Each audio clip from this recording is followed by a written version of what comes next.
यम वर्मा वरुरेन्द्र रुद्र मरुत स्तुवन्ति दिव्यस्तवै वेदैसाङ्ग पदुकर्म पनि सधैँ गायन्त्यं सामगा ध्यानवस्तु तथैगते मनसा पश्यन्त्यं योगिनो शान्तमविदु सुरासुरागण देवाय तस्मै नमः। श्रीमञ्चन्दन चर्चितो जोलपु शुक्लाम्बरा मल्लिका मालालङ्कृत कुण्डला प्रवलिशन मुक्तावली शोभिता सर्वज्ञान निधान पुस्तकाधरा रुद्राक्ष मालाधरा वाग्देवी पदनाम्बुजे वसतु मे त्रैलोक्ये मातचिरं मूकं करोति वाचलं पंगुं लङ्घयते गिरिं यति कृपाहतमेह वन्दे परमानन्द माधवम्। नमो भगवते तस्मै व्यासाय मित तेजसे यस्य प्रसाद दक्ष्यामि नारायणं कथामिमां।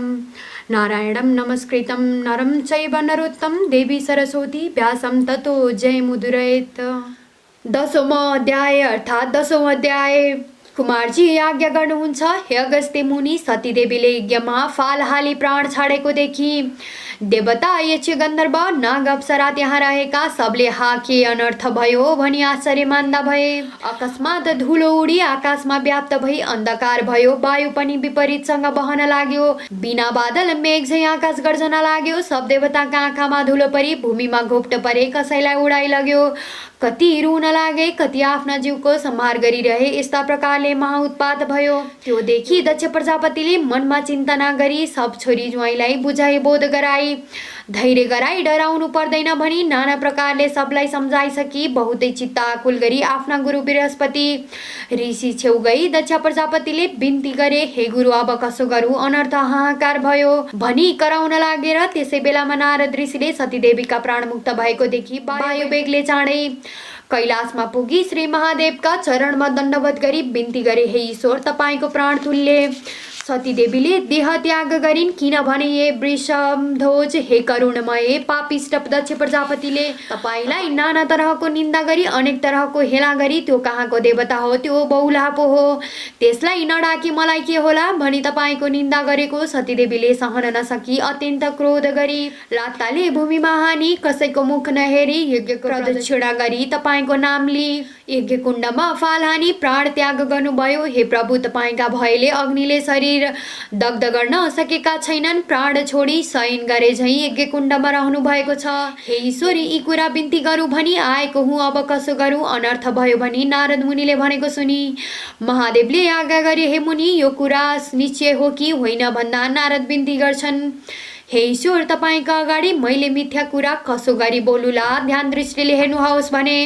यति नारदको वचन सुनि अत्यन्त क्रोध गरी तिनै आँखाबाट आगो निकाली दारा किटी रिसले हात मुठी पारी नारदको मुखियाजी भने, हे नारद, 33 कोटी देवताले रक्षा गरिराखेको पापिष्ट दक्ष प्रजापतिको निर्मूल नगरी छोड्ने छैन, अब तिमी आफ्ना आश्रममा जाऊ भनी बिदा दिएर नारदले साष्टाङ्ग प्रणाम गरी त्यहाँबाट बिदा भई ब्रह्मलोकमा गए। त्यहाँ पछि श्री महादेवले सतीदेवीलाई सम्झी अत्यन्त क्रोध गरी तिनै आँखाबाट अग्निको ज्वाला निकाली आफ्ना शिरदेखि एक जटा निकाली पृथ्वीमा पछारेर त्यतैबाट मेघ गर्जे झैं ठुलो शब्द गरी कराई महाभयंकर चतुष्टी योगिनी भूत प्रेत प्रथम गण समेत भई महाकाली उत्पत्ति भइन् कस्ती महाकाली भने। महाभयानक आँखाबाट आगो निकाल्ने भएकी, लामा लामा दारा निस्केकी, आकाश जस्तै पेट भएकी, बाघको छाला कम्मरमा बेष्टित गरेकी, केश फिजिएकी, दाहिने हातमा खड्ग लिएकी, कहिले लामो जिब्रो निकाली हाँस्ने, कहिले जिब्रो चलाउने यस्तै महाकाली श्री महादेवको मुखेन्जी खडा भई के कामले आराधना गर्नुभयो आज्ञा गर्नुहोस् भनी खडी रहिन्। फेरि महादेवले अर्को जटा निकाली भूमिमा पछारेर त्यसबाट पृथ्वी डोलायमान गरी सिंहनाद गरे झैं गर्जी हजार सूर्यको जस्तो तेज भएका बिन्ती गर्न लागे, हे ईश्वर, किन हामीलाई आराधना गर्नुभयो आज्ञा गर्नुहोस् भन्दा महादेवले आज्ञा गर्दछन्, हे वीरभद्र, हे महाकाली, तिमीहरूलाई डाकेको पापिष्ट दक्ष प्रजापतिको यज्ञ विध्वंस गरी दक्षको पनि संहार गरी 33 कोटी देवता सबैलाई नाश गरी आओ। हे वीरभद्र, हे महाकाली, यसै कारणले तिमीहरूको आराधना गरेको हुँ। अब नन्दी भृङ्गी विषम जोड 64 योगिनी समेत भई दक्षको नाश गर्न जाओ भनी आज्ञा गरेर यति महादेवको आज्ञा सुनि नन्दी भृङ्गी विषम जोड 64 योगिनी भूत प्रेत पिचा सहित मेघ झैं सिंहनाद गरी पृथ्वी डोलायमान गरी यमराज आए झैँ गरी अत्यन्त क्रुद्ध भई महादेवको आज्ञा शिरमा राखी कैलाशदेखि झरे।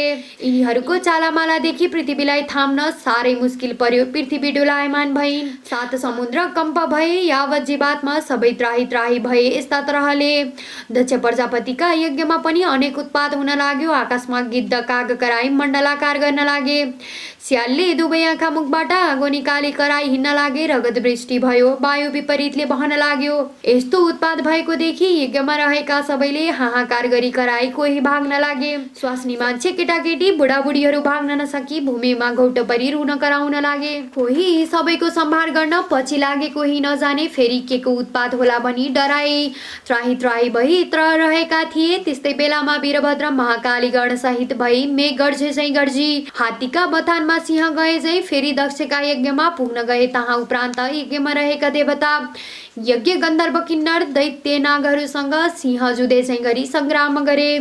त्यो देखि यज्ञमा रहेका दक्षका छोरीहरू, देवकन्या, गन्धर्व कन्या, नागकन्या, ऋषि, ब्रह्माण्ड, बालक, अप्सराहरू त्राही त्राही भनी नारायण नारायण भनी अघोर शब्दसँग कराई रोई 10 दिशामा भागे। कोही भाग्न नसकी लोटी मुन्टो लेटेकी माटो खान लागे। कसैको खुट्टा मर्की भाँची मूर्छा भई लोटी रहे। परन्तु विष्णु प्रवृत्ति 33 कोटी देवता, यक्ष, गन्धर्व, किन्नर, दैत्यहरूले दक्ष प्रजापतिको निमित्त आफ्ना आफ्ना शस्त्र लिई महावीर वीरभद्र महाकालीलाई प्रहार गर्न लागे। यस्ता प्रकारले परस्पर युद्ध भयो। दुवैतिरका सेनाले महाघोरसँग युद्ध गरी सिंहनाद गर्दा भए। इन्द्रादि 33 कोटी देवताले पनि वीरभद्र महाकालीमा अनेक शस्त्र अस्त्र क्षेपण गरे। के भने ब्रह्मास्त्र, इन्द्रास्त्र, दिव्यास्त्र, वरुणास्त्र, अग्न्यास्त्र, तोमर, बिन्दिपाल, गदा, खड्ग, मुसल, नागपाश इत्यादिले वीरभद्र महाकाली 64 योगिनी, नन्दी, भृङ्गी, प्रथमगण, भूत प्रेत, विषमजोरमाथि प्रहार गरे।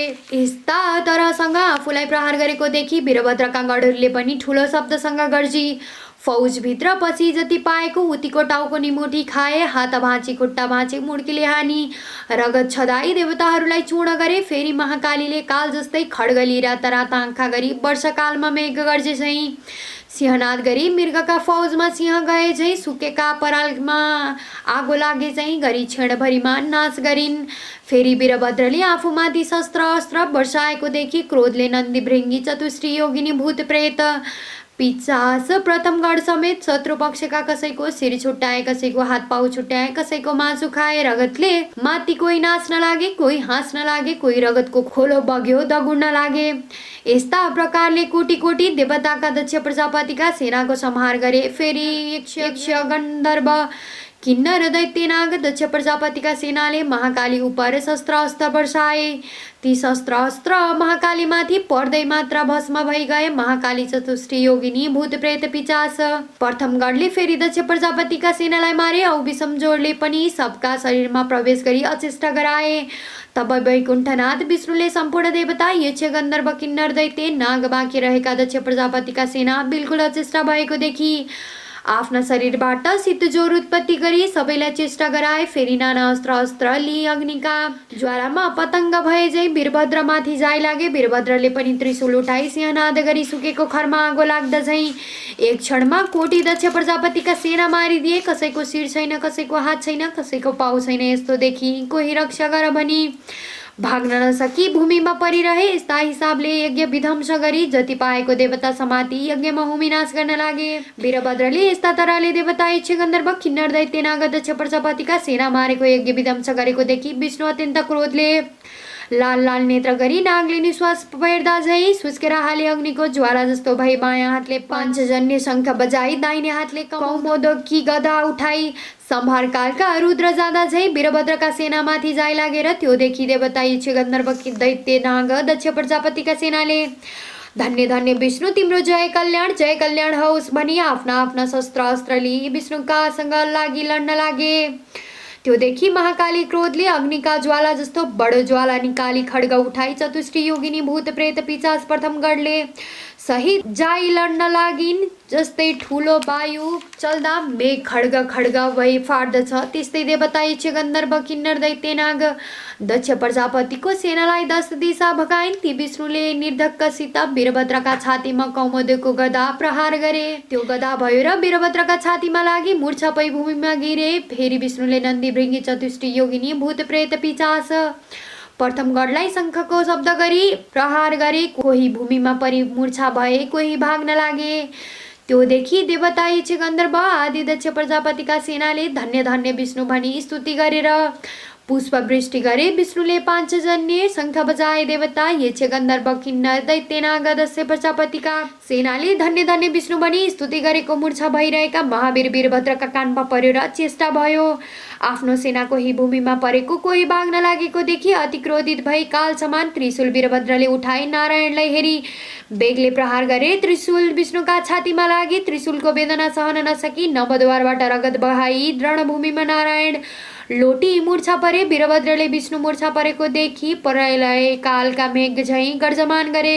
त्यस्तो स्वर गरी दक्षका सेनामाथि जाइ लागे। कोटी कोटी देवताको नाश गरे। वीरभद्रका गर्जेको स्वरले देवताहरू त्राही त्राही भनी कराई भागे। मूर्छा भइरहेका नन्दी भृङ्गी चतुष्टी योगिनी भूत प्रेत पिचासका कानमा वीरभद्र गर्जेका शब्द परी मूर्छाबाट ब्युजी खडा भई हेर्दा वीरभद्रले विष्णुलाई मूर्छा पारी देवताहरूको नाश गर्न लागेको देखि धन्य धन्य वीरभद्र भनी कोलाहल शब्द गरी दक्षका सेनामाथि जाइ लागे। त्यस्ता तरहले बहुत ठुलो सङ्ग्राम भयो। कस्तो भयो भनौला भने हे अगस्त्य मुनि महाकाली। वीरभद्रले दक्षका सेनामाथि जाइ लागि कोही देवताको टुप्पी समाति पछाडि खड्ग प्रहार गरी मारे। कसैलाई मुर्कीले हानी मारे। 64 योगिनीलाई पनि कसैलाई निमोठिकन मारे। कसैका कोखमा हातले प्वाल पारी मुख लगाई रगत पिउन थाले। कसैलाई पक्री यज्ञमा होमी मारे। यस्तो गरी कोटी कोटी देवता यक्ष गन्धर्व किन्नर दैत्य नागहरूको नाश गरेको देखि वीरभद्रका सेनाले जय जय भनी कराएको शब्द सुनि मूर्छा भइरहेका विष्णुको कानमा पर्यो र मूर्छाबाट बिउजी हेर्दा त वीरभद्र महाकालीले दक्षको यज्ञ विध्वंस गरी कोटी कोटी देवता दक्षका सेनाको नाश गरेको देखि विष्णु अति क्रुद्ध भई हे पापिष्ट वीरभद्र, आज तेरो नाश गरुला। तेरो प्राणले दक्षको यज्ञ पूर्ण गरुला। तब सम्पूर्ण देवता यक्ष गन्धर्व किन्नर दैत्य नागहरूलाई सन्तोष होला। आज एकादश रुद्र तेरा सहाय भई आए पनि तेरो रक्षा गर्न सक्ने छैनन्। सम्पूर्ण दुष्टको नाश गर्ने यो चक्र देखिस् भनी सुदर्शन चक्र देखाए। विष्णुले भनेको यस्ता क्षुद्र वचन सुनि वीरभद्र क्रोधित भई विष्णुलाई भने हे पापिष्ट विष्णु, सम्पूर्ण दुष्टको नाश गर्ने चक्र भनिस्। तेरो पराक्रम माफिक त्यो चक्र म छेउ प्रहार गर।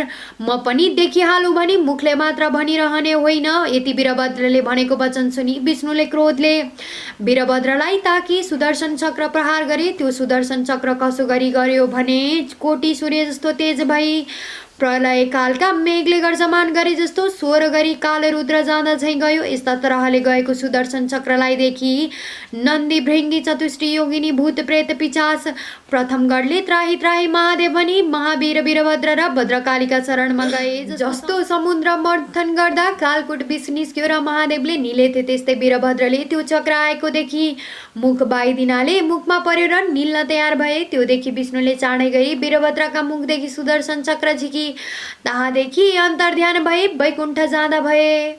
इति श्री स्कंद पुराण केदारखण्डे माघ महात्म्य कुमार अगस्त्य संवादे श्री स्वस्तानि परमेश्वराय वर्ते कथाएं दक्ष सेनावदो नाम 10मो अध्याय समाप्त। हरि उपनयन्तु मङ्गलं वा सकल जगन्मङ्गलालय श्रीमादिनकर किरण निबोधित नव नलिनदल निवेक्षण कृष्णकाले वर्षन्तु पर्जन्ये पृथिवी शालिनी देशोऽयं शुभरहितो ब्राह्मण सन्तु निर्भया अपुत्रा पुत्रिण सन्तु पुत्रिण सन्तु पौत्रिण निर्धन सदना सन्तु जीवन्तु सरदा सत्तं तत्रैव गङ्गा यमुना च तत्र गोदावरी सिन्धु सरस्वती च तीर्थानि सर्वाणि वसन्ति तत्र यात्रा च्युतोद्धार कथा प्रसङ्गे या कुन्देन तु शार्दबला या शुभवस्त्रावृता या बेडवरदण्डमतिकरा या सोत पदमाचनाय ब्रह्मच्युत सङ्कल्प विधिविधैवा सदा वनिन्ता सामां पातु सरस्वती भगवती निशेष जाड्यपाया कायेन वाचा मनुचन्द्रैवा बुद्ध्यात्मना वा मनुष्यते स्वभावमत् करोमि यद्य सकलं परस्मै नारायणी समर्पयते ततिति हरि हरि।